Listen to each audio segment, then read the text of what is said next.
My guy Matty, he's giving y'all quality and not quantity. So enjoy the quality.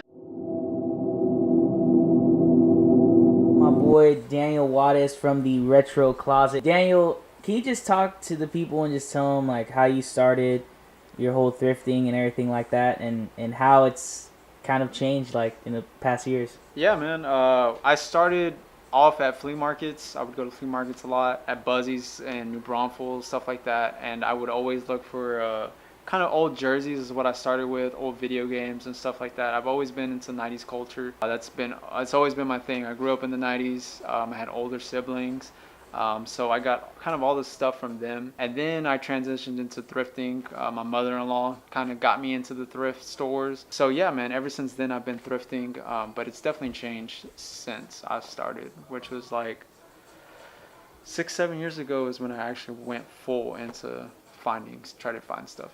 You know, I always ask this question. It's kind of like people are like, "Oh, I don't know. I don't know what my biggest come up was or anything like that." But you know, what's been your like, I guess, favorite piece that you came across and you just were just mind blown that it was even sitting there and just like, dude, what is this in here? Yeah, probably my biggest or my favorite is this Shaq piece here that I showed earlier. That's probably one of my most prized one.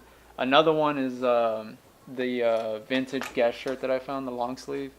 That one was $2.99, so finding that was kind of crazy. You don't find those often. And also, my biggest come up was it was actually a toy, man. It's from the '80s. It was kind of like a Transformers one, and I got that one for $7.99 and sold for damn near $500. So yeah, that one was probably my biggest come up. So if you search my Instagram, you can see the toy. I took a risk on it, man. I saw it. My wife was kind of like questioning, like, why are you buying this toy? And I didn't know, man. I just saw it. The box looked cool. If anything, it would sell. I know it had some kind of resale, but I didn't know the extent of it. So I put it up on an auction, and it sold for almost $500. That was before my Miami trip too, so that paid for everything.